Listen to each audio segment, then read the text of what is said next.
நீ பற்றி நிற்கிற இல்லை, நீ பற்றி இருக்கிறிய, நீ எங்க குடிச்சு தூங்கிங்கிற நான் கேட்கிறேன். அதை சொல்றாரு, ஊன் பற்று நின்ற உணர்வெனும் மந்திரம் அதை தான் பற்ற பற்ற தலைப்படும் தானே காரணம். அப்படியான ஒரு திருமணி ரகசியத்தை அந்த திருமான் எடுத்து வெளியாகிறாங்க. அதுதான் நான் பெற்ற சொன்னார். இன்னைக்கு இன்பம் எங்க பாருங்க, கோர்ட்ல இருக்குது, அப்படிதானே இருக்கு. இல்ல ஒண்ணுமே தெரியாத மாதிரி முடிச்சு பாருங்க. ஒரு பாடல் சரி கோர்ட்ல இருக்குது, the greatest of all time. இன்னைக்கு சமுதாயம் எப்படி கெட்டு போய் சீரழிஞ்சு இருக்குன்னு சொன்னா, சினிமா ஆல்ரெடி இவரே ஒரு பைத்தியக்கார போராட்டு, இவன் கையில ஒன்று தரையாச்சு, அதை தேய்ச்சி தேய்ச்சி மோந்து பாரு, அந்த ஸ்மெல்லு போனோம்னா கை விட்டு போறான்னு சொல்றா. குறைப்பு தெரியுமா? அது கழுவுக்கு தெரியும், தண்ணினா பயம். அதை தேய்ச்சி தேய்ச்சி புண்ணாக்கி இப்படி ரணமாக்கி கொள்ளக்கூடிய அத்தனை வேலையும் அந்த போனை நீங்க வீட்டில் வச்சு செய்யறது. அதனால் இந்த கலாச்சாரம் ஒரு 20 வருஷம் முன்னாடி இருக்குதா? இல்ல. ஆனா இப்ப எல்லாரும் பாத்தீங்கன்னா கொஞ்சம் தர நிம்மராம ஆம்பளையாரும் பொம்பளையாரும் சொல்லுவாங்க, கொஞ்சம் தர நிம்மரா இருக்காங்க. இன்னைக்கு பல பேர் கொஞ்சம் தர நிம்மராமே இருக்காங்க. ஏன்னா அவன் போனையே பார்க்கணும். நீங்க ஒரு ட்ரெயில ஏறி பாருங்க, எல்லாம் போன தான் பார்க்கணும். ஒரு எங்க ஏற்பாடும் என்னடா பாக்குற, இப்போ வரைக்கும் ஆம்பளையா இருந்த, இப்போ கொஞ்ச நேரத்தில் பொம்பளையா இருக்கியா? அதுல செல்ஃபி வேற, அந்த செல்ஃபினால போற உயிர்கள் என்ன இல்ல, ஒரு ஒரு அறிவிக்கார ஓரத்துல நின்று அவன் கிட்ட போய் அந்த நேரம் பார்த்து ஒரு பெரிய தண்ணி வந்து டமால் அடிக்குது, அடிச்சுட்டு போயிடும். ஐயோ ஐயோ இருக்கிறாங்க, அதை ஒருத்தன் எழுதலாம், அதான் அவனை காப்பாற்றணும், அதை அவனை போய் போட்டு இது காமெடியாவே போடுறான். ஒருத்தன் வந்து முடியுன்னு அவன் கை தான் தெரியுது, அவனை பல பேர் போட்டுதான் கை முடிச்சு இருக்கிற வேலை போட்டு எவ்வளவு இன்னைக்கு உலகத்தில் இப்படிப்பட்ட இந்த உலகத்துல இப்படிப்பட்ட, அதாவது ஒரு காலத்துல பணம் கொடுத்து பிரயத்தனம் பண்ணி matinee show, evening show, night show இருந்ததெல்லாம் மாற்றி ஒரு பகல் காட்சியும் ஒன்று இருக்கும். அதுக்காக போய் இல்ல அந்த மாதிரி வேலையை கட்டி வச்சுட்டு ஸ்கூலை கட்டி வச்சுட்டு சினிமா பார்த்ததெல்லாம் காலம்லாம் போய் இருந்த இடத்துக்கு எல்லாத்தையும் பார்க்கும்படியா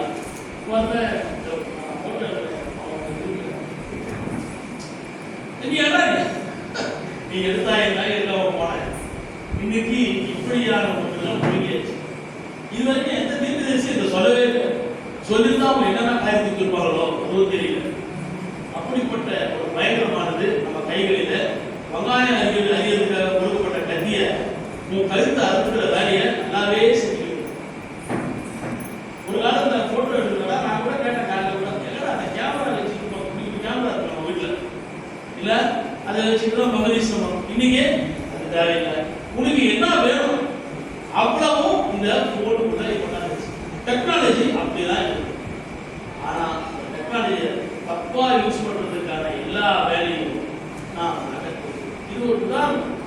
எப்படின்னா வேதம் இருக்குது, அந்த வேதத்தில் சொல்லப்பட்டிருக்கக்கூடிய செயல் இன்னதென்று அறிந்தது போல ஒரு மாயையை உண்டாக்கி வச்சுக்கொள்ளலாம். பக்தி படங்கள்னு உலகத்துல இருக்கு. இது மூலமா பக்தியை வளர்க்கணும்னு அவன் சொல்றான். இந்த டைரக்டர் நம்ம பக்தி எங்க இருக்குது? ரம்யா கிருஷ்ணன் கண்ணு கூட வெளியே வருது, மறுபடியும் என்ன ஆகுது? கண்ணு கூட போயிடுது. ரம்யா கிருஷ்ணன் போகிற வெளியே இருக்குல்ல. அப்போ கண்ணு கூட தான் சாமி இருக்கிறத எஸ்டாப்ளிஷ் பண்ணலாம். அவன் யாரா இருக்கும்? இதெல்லாம் இப்ப லேட்டஸ்ட் பழைய படம் திருவிழா சிவாஜி கணேசன் வர சொல்லுது. அதுல அந்த பொற்றாமலை படத்துல வந்து சிரிக்கிறாரு. அப்புறம் தூணுக்குள்ள வராது, செவுத்துக்குள்ள வராது. என்ன நினைப்போம்? இந்த தூணுக்குள்ளேயே செவுத்துக்குள்ள தான் சாமி எஸ்டாப்ளிஷ் பண்ணும். அப்போ அந்தரங்க நாத்திகராய், ஊரறிந்த நாத்திகராய், அது எவனா இருக்க ஏபினாக இருப்போம், அப்பனா இருக்கும். இவெல்லாம் பண்ணது என்ன அப்படின்னா, ஏன்னா மக்களே இது ஏன் நான் நீங்க சொல்றேன்னா, எந்த ஞானிகளும் பண்ணலை. ஏன்னா அந்த காலத்துல இந்த சினிமா இந்த காமாந்தகரமான இந்த கர்மாந்தம் இல்லை.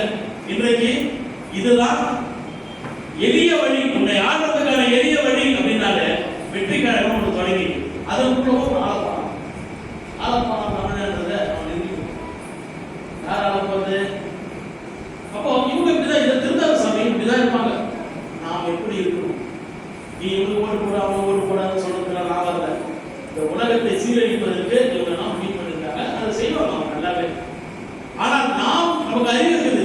நாம் எவ்வளவு ஜாக்கிரதையா இருந்து இந்த தெய்வீகத்தை கைப்பற்றி, தெய்வீகம்னாக்கா ஏதோ மணியை வச்சு ஊட்டிக்கின்னு நாமத்தை சொல்லிக்கின்னு இல்லைன்னா எங்கேயோ ஒரு இடத்துல உட்கார்ந்து வேலை வெட்டி பார்க்காம சாமி விட்டுன்னு இதை சொல்வதற்கு நான் வரல. உண்மை எனக்கு அந்த இயற்கை உண்மை, கடவுள் என்பது என்ன, அந்த சன்மார்க்கம் என்ன, ஜீவகாரணம் என்ன என்பதை நீ கட்டாயம் தெரிந்து கொள்ள வேண்டும் என்பதற்காக அதை தெரிஞ்சுக்கிட்டு நீ செய்யற எந்த காரியத்தையும் மாற்றிக்காத, உன் காஸ்டியூமை மாத்தாத. இந்த உலகத்துல நீ எப்படி அறிமுகம் மாறியும் ஆஹா இது தர்ம வேண்டது இதே மாதிரி நாமளும் வேண்டும் ப்ளீஸ் பேசக்கூடாது. எப்படி இருக்கிறியோ அப்படியே இருக்கு. ஆனால் அறிவுதான் மாற்றம். உன் நம்பிக்கை மூட நம்பிக்கை அதை நாம் நிரூபிப்போம். இதை மாதிரி மற்றவங்களை பற்றி சண்டையை வாங்க. ஏன்னா அவங்களுக்கு தெரிஞ்சதெல்லாம் மூட நம்பிக்கை தான் நம்பிக்கை. அதையும் செய்யாது. அப்ப எப்படி சொல்லணும்? அவன் படைக்கு வந்திருப்பான் ஒன்றை. அந்த பழக்கத்தை நீயும் ஒரு காலத்துல படைக்கு வந்த அதை வைத்துதான் இதை கொண்டு போங்க. உனக்கு புரியலையா? அவனை தான் எனக்கு தெரியும் அவனுக்கு எப்படி இதை சொல்றான். அதனால் இப்படியான இந்த பரத்துக்கான உபகாரம் பரோபகாரம், அந்த பரோபகாரத்துக்கு இதை கேட்டு திருந்தி உடனடி திறவுள்ள மக்களாக நீங்க எல்லோரும் இருப்பீங்க என்ற நம்பிக்கையோடு தான் பவானி என்ற ஊருக்குள்ள நான் வந்திருக்கிற மக்களே. ஏதோ எனக்கு பேச தெரியும், உனக்கு உண்மை தெரியாது அப்படின்றதுக்காக நான் வரல. எனவோ நிறைய பசுப்பட்ட வேதத்தை அதையெல்லாம் முன்னாடி ஒப்பிக்கிறதுக்காக நான் வரல.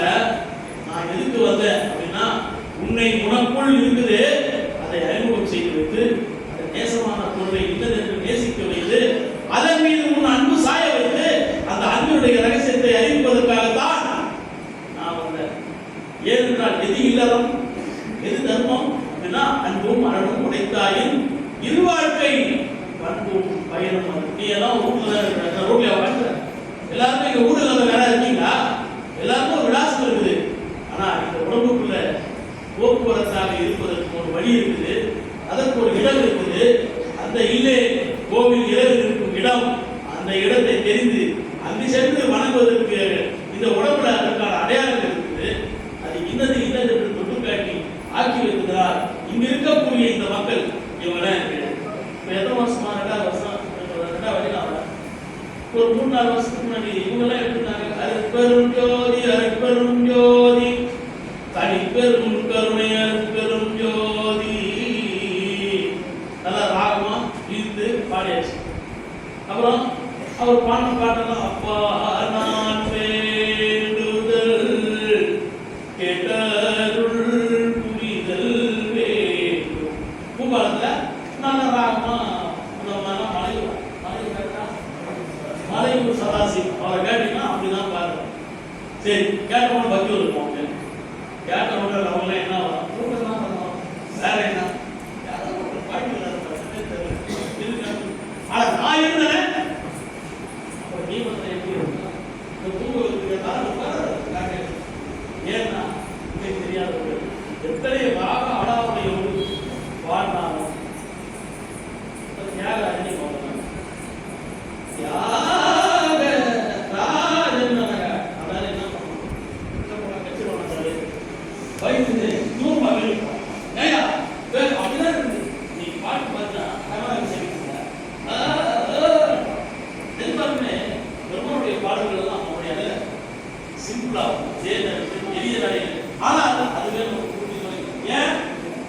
அவருடைய அனுபவம் வேற. அவர் அனுபவம் மாலைன்னு ஒரு பாடிக்கிறார். அனுபவத்தையே மாலையா பாடுகிறார். மாலைகளாக எத்தனையோ மாலைகள் பாடுகிறார். அதுல அனுபவ மாலை. இந்த அனுபவ மாலையில அது மாதிரி திருவடி புகழ்ச்சி அப்படின்னு எடுத்துப்பார். ஆனா அது இப்ப லேஸ்ல உங்களுக்கு புரியாது. அந்த சாவியை கொடுத்து திறந்து பாடுறா அப்படின்னா இது உண்மை இப்படிதான். அப்படி உண்மை உணர்வை பெற்று வந்தவர்கள் தான் குமாராகட்டும், மகாலிங்கமாகட்டும், ஏகாபமாகட்டும், அந்த சித்ராவாகட்டும். வடமணி 2 பேர் இருக்காங்க. சித்ரா இருக்குது, சுதாமணி இருக்குது. அவங்க பொண்ணு வந்து இளமணி இருக்கு. அவங்க பொண்ணு பேர் வேற மாதிரி ஆதினி அப்படின்னு வச்சுருக்காங்க. சரி நீ பார்த்தீங்கன்னாக்கா ஜென்ரேஷன் நான் பார்க்கும்போது அந்த குழந்தை கல்யாணம் ஆகுது. இன்னைக்கு கல்யாணம் ஆச்சு, குழந்தை சொல்றது உடுமலைக்கு வந்தாங்க. நான் பார்க்குறது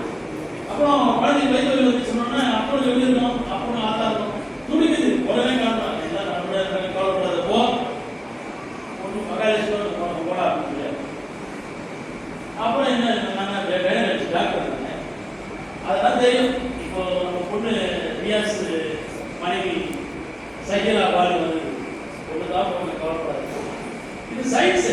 நான் தெரிஞ்சதுனால நான் சொல்றேன்,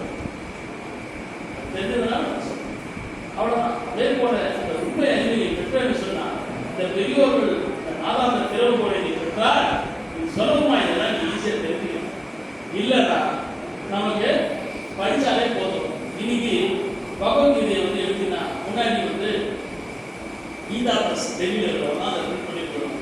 120 த்ரோ பிரைஸ். நிஜமாலுமே அதுப்பா வாங்கினாங்க. நீங்க வெளியே போய் 4 ரூபாய் கொடுக்கணும். என்கிட்ட வந்தீங்கன்னா 150 ரூபாய் போதும். 5 திருமுறை 6 திருமுறை சேர்த்து நான் கொடுக்கணும். த்ரோவே பிரைஸ். அப்படின்னா அது விலை குறைச்சு கொடுக்கணும். நிகழ்ச்சியா நினைக்கிறியா? இல்லை. ஏன்னா எல்லோருக்கும் போய் சேரணும், ஏழை எல்லோருக்கும் இது வாங்கணும் அப்படின்னு.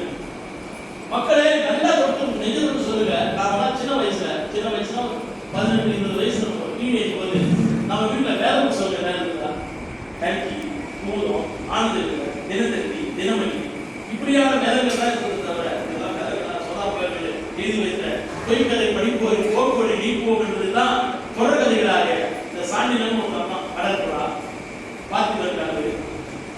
அப்புறம் வேற ஏதோ கூட வந்த பொன்னியின் செல்வன் இந்த மாதிரி ஏதோ ஒன்று முடிவுன்னு கல்கி எழுதுறோமா சாண்டில் எழுதுறோமா எழுதி வச்ச கதைகளை எங்கள் வீட்டிலேயே இன்னொரு புத்தகம் பயன்படுத்தி வச்சுனாங்க. எங்கள் வீட்டில் வாக்குப்பா மறுப்பானா எதுவும் இல்லை, திருமந்திரம்னா எதுவும் கிடையாது. இவைகள் தான் இருக்குது. அப்புறம் என் வீட்டிலே நான் வீட்டில் என்ன இருக்கும்? ஏன்னா வேதத்துக்கும் நமக்கும் சம்மந்தமே. சரி, வேதத்தை படித்து ஓதி வேதப்படி இன்றைக்கு வேதம் வாசித்தீர்களா அப்படின்னு சொல்லக்கூடிய கிறிஸ்தவர்கள் அப்படின்னு சொல்லக்கூடிய வீட்டில் பயன்படுது. இஸ்லாமியத்தை சேர்ந்தவர்களுக்கு திருக்குறான் என்ன பிரயோஜனம்? அவங்க தினமும் ஒரு சூறாவை ஓதணும், 5 வேளை தொழுகை பண்ணணும், ஒழுக்கமா இருக்கணும் அப்படின்னு சொல்லி எல்லாம் இருக்காங்க. கடன் வாங்கக்கூடாது, வட்டி கூடக்கூடாது, போட்டா தர்மமா கொடுக்கணும் அப்படின்னு சொல்லியிருக்கு. அதை படித்தார்களே அவர்களுக்கு சமாதானம், சமத்துவம், அந்த சமரசம் என்பது வந்ததா அப்படின்னா வெறும் ஆயிரம் அல்லேலூயா உங்களுக்கு சமாதானம். ஸலாம் அலைக்கும் ஸலாம் அப்படின்னா இறைவன் நாமத்தினாலே உனக்கு சமத்துவம் சமாதானம் உண்டாகட்டும் என்பதுதான் அந்த வார்த்தை. ஆனால் இங்க அல்லேலூயாவும் பொய்யா போச்சு, ஸலாம் அலைக்கும் பொய்யா போச்சு இல்லையா? நம்ம ஊர் பழக்கம் இப்படி ஒரு கிறிஸ்தவனுக்கு பண்ணுவாங்க. அதான் பிதா சுதன் பரிசுத்தாவி. அங்க பிதா யாரு சுதன் யாரு பரிசுத்தாவி தெரியாது. இதே மாதிரிதான் நமக்கு அலிப்ராமின்னு அவங்க சொன்னாங்க, அவங்களுக்கு தெரியாது. அலிமுடி நடுவுனால என்னன்னு நமக்கு தெரியாது.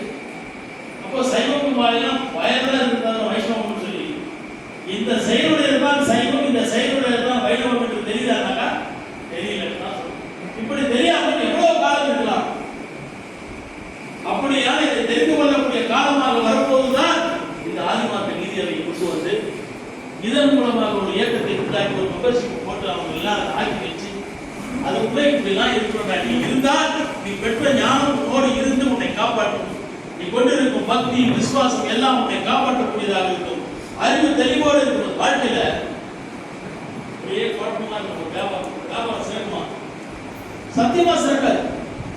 அதே போலதான் இறைவன் இருக்கிறானா இல்லையானா இதுதான் நல்லது ஒருத்தன் சொல்றான், இதுதான் நல்லதுன்னு ஒருத்தன் சொல்றான், இல்லவே இல்லை ஒருத்தன் சொல்றான், இருக்குதுன்னு சொல்லி தான் போயிருக்கு. நிஜமானவே நாம் தெளிவுடையவர்களாக இருக்கிறோமா இறை காரியத்தில் மற்ற காரியத்தில் தெளிவாக ஒரு 500 ரூபாய் நோட்டை பேப்பரில் எழுதிதான் 500 ரூபாய் கூலி கட்டியதா அப்படி அப்படின்னு வந்தாக்கா தூக்கி அவங்க முதலில் இருப்பீங்க. அதுலன்னா நீங்க தெளிவாக தான் இருக்கிறீங்க. ஆனா தெய்வம்னு ஒரு பஞ்சாட்சம் சொல்லிட்டு ஒரு ஊதியை எடுத்து சாப்பிட்டு கொடுக்குறாங்க, எடுத்து அப்படியே பூசி அது உணர்ந்த பொருள் என்ன தெரியும். சிவச்சின்னம் அது ருத்ராட்சம் சிவச்சின்னம், வேறு சூழல் பராமரிசம் சிவச்சின்னம். ஆனா இதெல்லாம் எதுக்கு உங்களை குத்தப்படுறீங்களா? எதுக்கு இருக்கும் அப்படின்னா கேள்விக்கிறீங்க. அப்பதான் தேட்டம் வரும். தேட்டம் வந்தால் நாட்டம் வரும். நாட்டம் வந்தால் இது எங்கே கிடைக்கும் என்று தேடிக்குவோம்.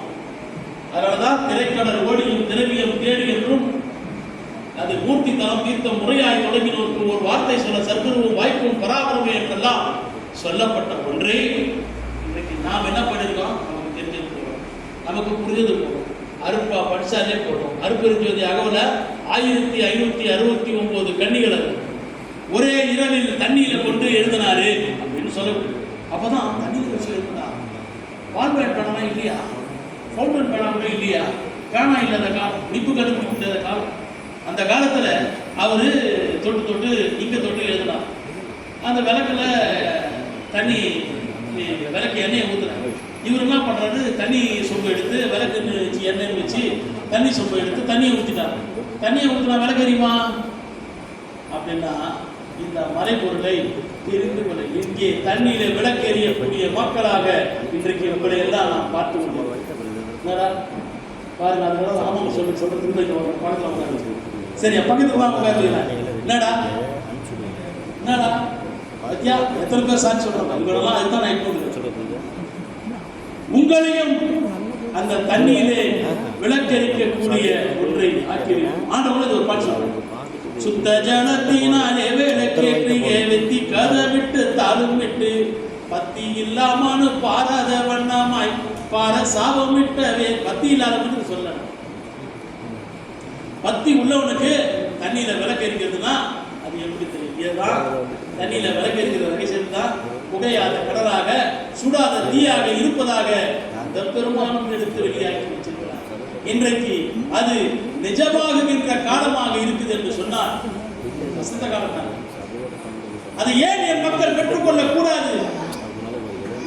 என்னை நீ உறவென்று நினைக்கும் வீட்டுல அப்ப சித்தப்ப சொந்தக்கார ரத்த உறவு அம்மா கூட பிறந்தவங்க இருப்பான்ல, அப்படி போல நான் யாரோ எவரோ அப்படின்லாம் நினைக்காது. அப்படி போல நினைச்சா உனக்கு இந்த வரமானது வந்து வாய்க்கும். இந்த உலகத்தில் நீ வாழுகின்ற வாழ்க்கை தெளிவானதாக இருக்கும். ஏன்னா இந்த இறை காரியத்தில் மட்டும்தான் ஒரே ஒரு கேள்வி. முதல்ல கடவுள் ஆம்பளையா போங்க, சிம்பிளா சொல்லிடலாம். ஆம்பளைக்கு ஆம்பளை, பொம்பளைக்கு பொம்பளை. சரிடா, நீ ஆம்பளையா பொம்பளையா?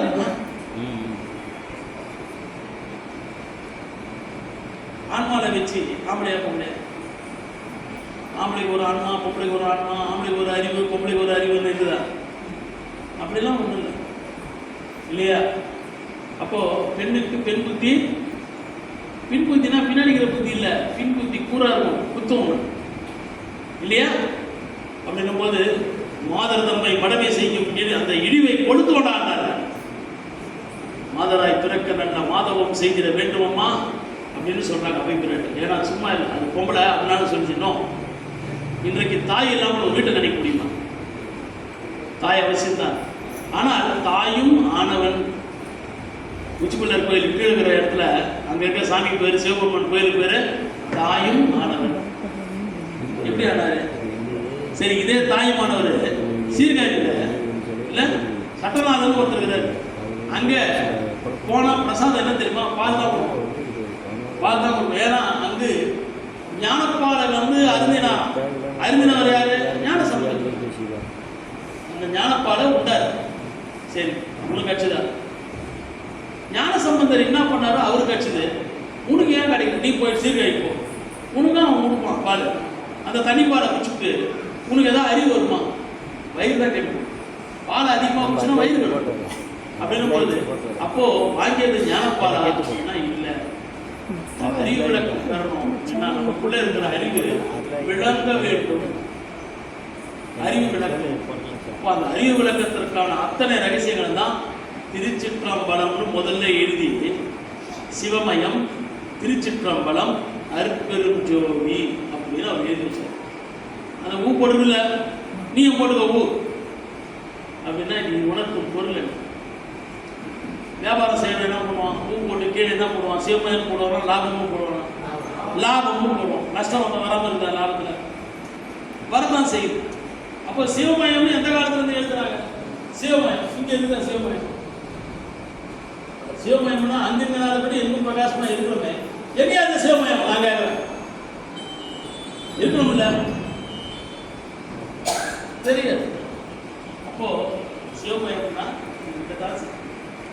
அது அங்கிருந்தபடி எங்கும் பிரகாசமாய் இருப்பது, பிரகாசத்தின் பொருளாக இருப்பது சிவமய பொருள்.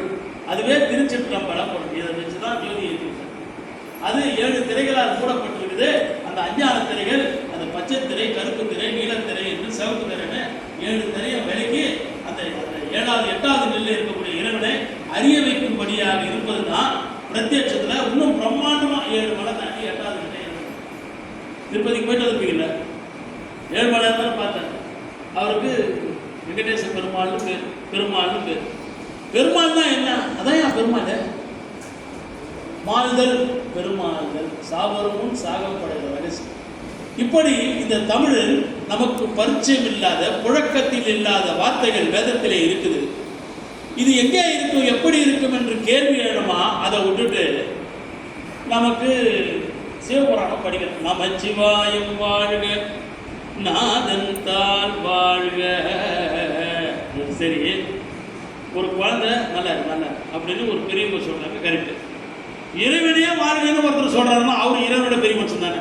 நான் கேட்கிறேன், அப்ப தமிழ் எப்படி இருக்குதுன்னாக்கா, பெரியோர்களுடைய வாதந்து வரக்கூடிய வார்த்தையில நீ ஆழ்ந்து போகணும்டா, இரண்டரை கலந்து வரணும்டா. அதை தான் நமச்சிவாயம், அந்த இறைவன், அதுல நீ அந்த ஆசானுடைய வா மூலமா பெறக்கூடிய ரகசியத்தில் நீ ஆழ்ந்து போகணும் அப்படின்னு தான் வா ஆழ்க அப்படின்னு. அதை அறிந்தவர் தான் ஆழ்வார்கள், இன்பத்தில் அவர்கள் ஆழ்வார்கள். நாம் எல்லாம் இந்த துக்க உடலில் மாட்டிக்கொண்டு துன்பத்தில் ஆழ்ந்து கொண்டு இருக்கிறோம் மக்களே. இறப்பு ஒடியில, பிறப்பு ஒடியாத வரைக்கும் இறப்பு ஒடியாது. அப்போ நாம் வாழ்ந்து கொண்டு இருக்கிறோமா? நீ கேட்ட, உங்களை கேட்ட அத்தனை கேள்விக்கு நான் பதில் சொல்லிக்கிட்டு. நாம பிறந்ததிலிருந்து நமக்கு வயசாகிட்டே இருக்கு. பிறந்த உடனே அடுத்து என்னன்னாக்கா தொடங்குது. 1 மாசம் ஆச்சு, 10 நாள் ஆச்சு, 1 வயசு ஆச்சு, 2 வயசு ஆச்சு. இப்படிதான் அந்த வயசெல்லாம் கடந்துதான் இருக்கு. 30, 40, 50 நாம் வந்துருக்கிறோம் இல்லையா? அப்போ இந்த வயதெல்லாம் வெது வழியா போச்சு. யாரோ ஒருத்தர் சொன்னார், இவர் தான் சொன்னார், கண்ணு காது மூக்கு வழியாக தான் போச்சு, குளர் வழி தான் அவைகள் எல்லாம் அந்த வயதெல்லாம் போச்ச. ஏன் அதை தடுத்து நிறுத்த முடியாதவனால? அதற்கான சக்தியை நீ பெறலையா? தடுத்து நிறுத்திடலாம். இதுதான் பெருமானம் சொன்னாரு, என்னோடு சேர்ந்திடுவேன், என் மார்க்கம் இறப்பழிக்கும் சன்மார்க்கம் தான். இறப்பழிக்கும் சன்மார்க்கம், இந்த இறப்பை ஒழித்து விடலாம். என் கூட வந்து சேர்றாங்க. யார் சார்? அப்போ அவர் சொல்றாரு, இன்றைக்கும் வருமோ நாளைக்கு வருமோ, என்ன சோறு வருமோ, அதை சொன்னாரா?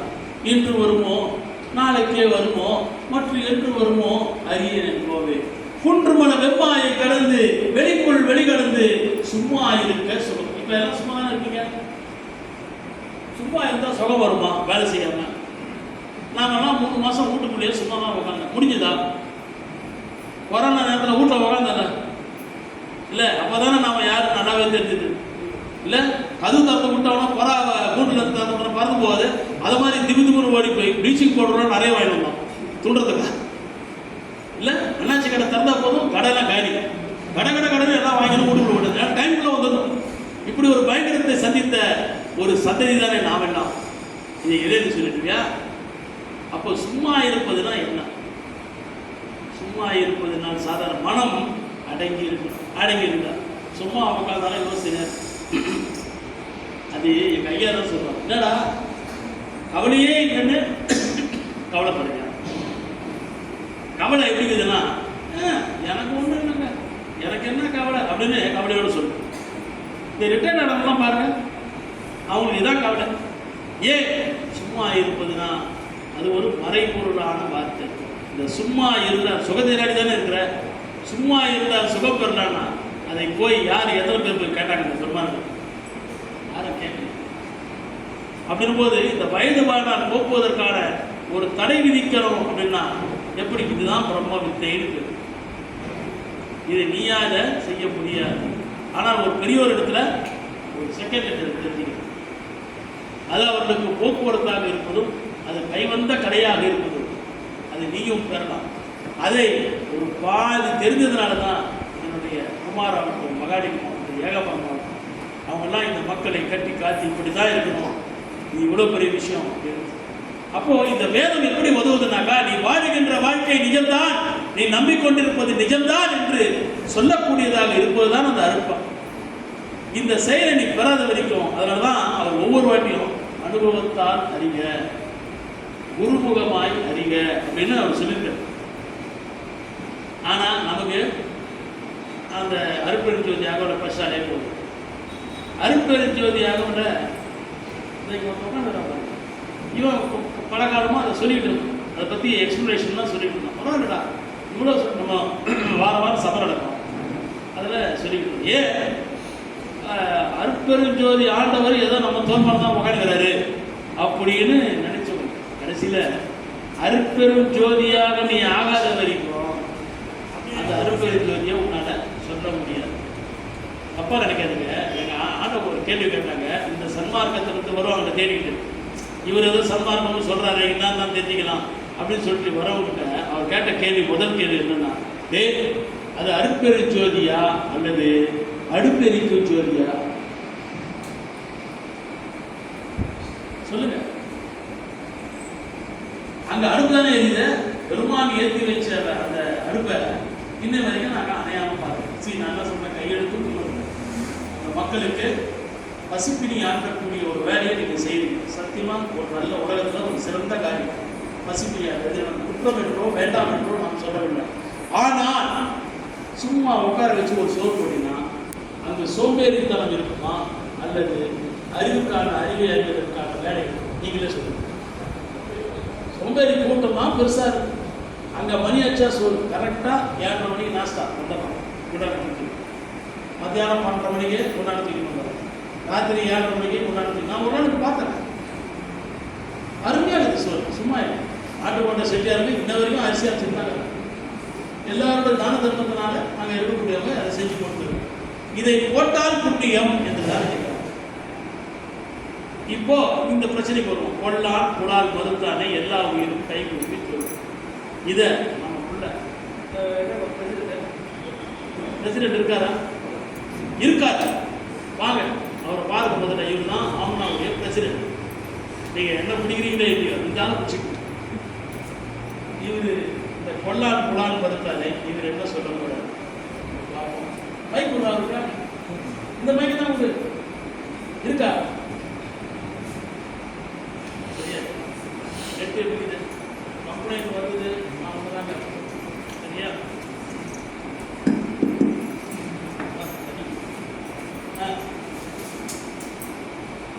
இப்போ சிறுவர்களுடைய சர்வமூலம் நிறுத்திய உங்களை இன்ட்ரடியூஸ் பண்ணுங்க. நீங்க யார் என்னன்னு உங்களுக்கு தெரியாது. நீங்க எந்த ஊர்ல இருக்கீங்க? என் பேர் சங்கர், சிவகாசியில் வந்திருக்கேன். நான் வந்து முதல்ல நெய்வேலிச்சாலையில் சாலை ஆண்டவர்கள் அவங்க இதில் வந்து சின்ன வயசுலேருந்து எடுத்துக்கிட்டே இருந்தோம். அப்போது 2003 வரைக்கும் சாலை ஆண்டவர்களுடைய மூத்தகுமார் சாலை குமார் நம்மளை வந்து தொடர்ந்து வந்துகிட்டே இருந்தோம். அதுக்கு பிறகு அவங்களுடைய ஜீவ சமாதிக்கு பிறகு ஒரு 10 வருஷ காலம் எங்கேயுமே போகல. அப்போ இந்த பெருமானுடைய சபையில் அப்போ அந்த நேரத்துலலாம் இன்னைக்கு எங்களுக்கு குருபெருமானா இருக்கிற வந்து நவையில வாசி பாட்டு பிடிப்பாங்க. அப்போ வந்து அவங்க வந்து ஒரு முழுமையை பெற்றவங்களே எனக்கு தெரியாது. ஒரு 10 வருஷம் கழிச்சு தான் அவங்களை சந்திக்கிறேன். அப்போ வந்து சில கேள்விகளை எங்கள்கிட்ட கேட்டாங்க. இது வரைக்கும் பெருமாள் கூட இருந்து நீ பழகிற விஷயங்கள் இல்லை, அது என்ன கிடையாது எனக்கு சொல்லி நானும் தெரிஞ்சுக்கிறேன்னு சொல்லி கேட்டாங்க. அப்போ எனக்கு வந்து எதுவுமே சொல்ல தெரியல. அப்போ ஒவ்வொரு விஷயமா சொல்லி கேள்வி கேட்கும் பொழுது எனக்கு எதுவுமே தெரியல அப்படிங்கிற ஒரு நிலையில் வந்துட்டேன். அப்புறம் எங்களுக்கு கொஞ்சம் கொஞ்சமாக அறிவினுடைய நிலையை உணர்த்தி ஒரு 2012 அவங்க சந்தித்தேன். இன்னைக்கு வரைக்கும் அது ஒரு பிரம்மாண்டம்னா அதை அளக்கவே முடியாது. அதுதான் எப்படி ஆகாயத்தை அளக்க முடியாதோ அதுபோல் அந்த பேரறிவுகளுடைய தன்மையை அளக்க முடியாது. அப்படிதான் இருக்கு. இப்போது இன்னைக்கு எல்லாம் இங்கே வந்துருக்கக்கூடிய இந்த மக்கள் எதை கருதி இங்கே வந்துருக்கிறோம் அப்படின்னு பார்த்தோம்னா ஏதோ ஒரு நன்மையை கருதி நமக்கு ஒரு நல்ல விஷயம் நடக்கும் அப்படிங்கிற ஒரு எண்ணத்தோடு நம்ம வந்துருக்கோம். அப்போ உடனே நம்மளுக்கு எல்லாம் நடந்துடும், ஏதோ மேஜிக் மாதிரி நடந்துடும் அப்படின்னு நினச்சோம் அப்படின்னு சொன்னோம்னா அது மற்ற மக்களுக்கும் நம்மளுக்கும் உள்ள வித்தியாசம் மட்டுமே இல்லைன்னு போயிடும். இப்போ நிஜமாக நாம் எதுக்காக இந்த உலகத்துக்கு வந்தோம், இதுக்கு முன்னாடி எங்கே இருந்தோம், இனிமேல் எங்கே போக போகிறோம், இதுக்கெல்லாம் பதில் இருக்கா அப்படின்னு கேட்டோம்னா உலகத்தில் யாருக்கு கேட்டாலும் தெரியாது. ஆனால் இந்த ஆதிபார்க்க நீதிக்கு அமைப்பில் வந்தீங்கன்னா இந்த விஷயங்களை நீங்கள் தெரிஞ்சுக்கலாம். எங்கேருந்து வந்தோம், எங்கே இருக்கிறோம், திருப்பி எங்கே போக போகிறோம் அப்படிங்கிற விஷயத்த நம்ம தெரிஞ்சுக்கலாம். இப்போ ஒரு திருக்குறள் வந்து சொன்னாங்க, கொல்லார் புலால் மறுத்தாரை எல்லா உயிர்களும் கைகூப்பி தொழும். இது வள்ளல் பெருமாள் இதில் அருட்பா இதில் படம் போட்டு வச்சிருக்காங்க. வீடு ஆடு மாடு கோழி எல்லாம் கையெழுத்து கும்பிட்ற அப்படி வச்சு பார்க்கும்போது அப்போ அப்படி இது வரைக்கும் ஏதாச்சும் கும்பிட்டு நம்ம பார்த்துருக்கோமா? ஆடையோ மாடோ இல்லை கோழியோ மீனோ அதை வந்து நம்ம பார்த்துருக்கோமான்னு சொன்னோம்னா இது வரைக்கும் அப்படி நம்ம எதுவும் பார்க்கல. இப்போ திருவள்ளுவர் நாயனார் பொய் சொல்லியிருப்பாரா அப்படின்னா அவர் பொய்யும் சொல்லலை. பொல்லார் புலால் மறுத்தாலே எல்லா உயிர்களும் கைகூப்பி தொழும். அவருக்கு தமிழ் தெரியுமா தெரியாதா? நல்லாவே தெரியும் இல்லையா? அப்புறம் பொல்லார் புலால் மறுத்தாரின்னு சொன்னாரே, ஏன் சாப்பிடாதவன்னு சொல்லியிருக்கலாம்ல, இல்லை புசிக்காதவனே சொல்லியிருக்கலாம்ல, ஏன் புலால் மறுத்தாரேன்னு சொன்னார் அப்படின்னா அங்கே தான் அவர் சுட்சமத்தை வச்சு சொல்கிறார். அதாவது மற்ற உயிரினை கொண்டதை பற்றி அவர் சொல்லலை. உயிர்னு அவர் எதை சொல்லியிருக்காரு? என்னென்னமோ ஏறி எழுத்திருந்தார். இந்த ரெண்டும் பன்னெண்டு வாழும் உயிர். ரெண்டு எழுத்து எதுக்கெல்லாம் தெரியுதோ அதுக்கு பேர் உயிர். அது யாருக்கு தெரியும்? மனுஷ தோட்டத்தில் இருக்க நம்மளுக்கு தான் தெரியும், யாருக்கு தெரியாது இல்லையா? அப்போ அதை தான் அவர் உயிர்னு சொல்கிறார். அப்போது அந்த கொல்லார் எதை கொல்லார்? தன்னுடைய உயிரை கொல்லாமல் இருக்கிறது, அதுதான் சொல்கிறாரு. நம்ம என்ன பண்ணிட்டு இருக்கோம் அப்படின்னு பார்த்தா மரணத்தை நோக்கி தான் நம்ம வாழ்க்கை போயிட்டே இருக்கு. நொடிக்கு நொடி இறந்துக்கிட்டே இருக்கிறோம். அப்போ அதுதான் சொல்கிறாங்க கொல்லால் புலால் மறுத்தாரை. தேகம் புலால் தேகம். இந்த தேகம் நம்ம நினச்சிக்கிட்டு இருந்தோம்னா அதுதான் அறியாமையோட உச்சம். அப்போ இது நம்ம இல்லையா அப்படின்னு பார்க்குறது நம்ம யார் அப்படின்னு பார்த்தா நம்ம ஒரு ஆவி போகிறோம்னு வேறு எல்லாம் சொல்லுது. ஏன்னா ராத்திரி போய் நம்ம தூங்குறோம், இல்லாமல் போயிடும். எங்கே போகிறோம் தெரியாது. திருப்பி எப்போ வரும்? காலையில் தான் வரும். அப்போ ஒரு வாடகை வீடு மாதிரி